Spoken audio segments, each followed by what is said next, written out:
Welcome back to The Little Game Helper, the show where we dig through tiny boxes, weird dice, indie gems, and solo adventures so you can decide what deserves a spot on your table. Today we're diving into pocket-sized dungeon crawler Tin Helm by Grey Gnome Games.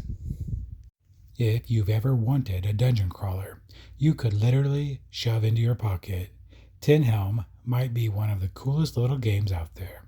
It's often described as the little brother to Iron Helm, and honestly, that description fits it perfectly. This is a solo-only dungeon crawl that plays in about 20 to 30 minutes. You pick a race, a class, grab some dice, and head underground looking for 3 magical shards before the dungeon chews you up, spits out your skeleton into a spike pit. Pretty standard dungeon crawler career path. What makes Tin Helm special is how absurdly compact it is. The whole thing fits into a mint tin, but somehow still manages to make you feel like a full dungeon adventure. And this game really nails that one more run feeling. What does the gameplay feel like? The game runs on a super elegant push your luck type system. Every turn, you reveal dungeon cards that create rooms, encounters, traps, treasures, or monsters. The clever part is that the cards are double-sided, so you are constantly making risk calculations based on incomplete information. You might feel that the game feels random at first, but after a few plays, you start learning the deck and making smarter decisions. That learning curve is part of the fun.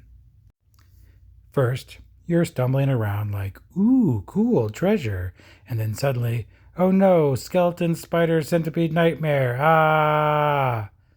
Eventually, you start realizing, wait, I've seen this room pattern before. And that tiny bit of card knowledge becomes strategy. Combat is simple dice rolling. Spend energy to try harder, manage your health carefully, and pray the dice gods are in a generous mood. It's light, quick, and brutal, in a fun way. This is not a giant tactical dungeon crawler with pages of keywords and 20 stat effects. Tin Helm is fast and lean, but it still creates great stories. You remember the run where you barely survived with 1 health. You remember the cursed room. You remember finding the shard at the exact moment things were falling apart. And that's magic. Character creation. One of the smartest parts of the design is the race and class system. You combined a race card and a class card to build your adventure. That means different starting stats, different powers, different playstyles, and different gear. And even though the game is tiny, it has a surprising amount of replayability because of these combinations. Want a heavy hitter? Go for a brutal combat class. Want a sneaky survival run? Build around resource management. Want to roleplay a goblin disaster hero who somehow survives entirely through bad decisions? Good news! Tin Helm supports that too. The atmosphere. The art style deserves a huge shout out. Everything looks hand-drawn, gritty, and old school in the best possible way. The dungeon cards feel like little RPG maps pulled from a notebook from 1987. Tin Helm understands something very important. Your imagination fills in the gaps. It gives you just enough detail for your brain to do the rest.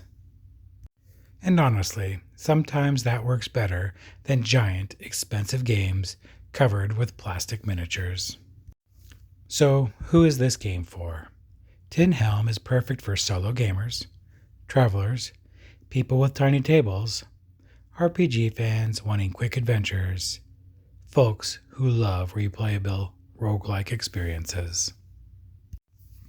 If you enjoy games like One Deck Dungeon, Mini Rogue, Iron Helm, Desolate, or any other lightweight dungeon crawlers, there is a very good chance Tin Helm will work for you. Tin Helm is one of those games that feels much bigger than its physical size. It's quick, it's portable, replayable, and full of tense little dungeon moments. Sure, it's swingy, sure, luck matters, but it captures the spirit of dungeon crawling better than some games 10 times its size. And honestly, there's something magical about pulling a full fantasy adventure out of a container smaller than a sandwich. And that's it for this episode of The Little Game Helper. If you like this episode, make sure to like, share, and follow. You can find us on Instagram, Facebook, our own website, thelittlegamehelper.com. Now grab your dice, watch for traps, and we'll see you next time.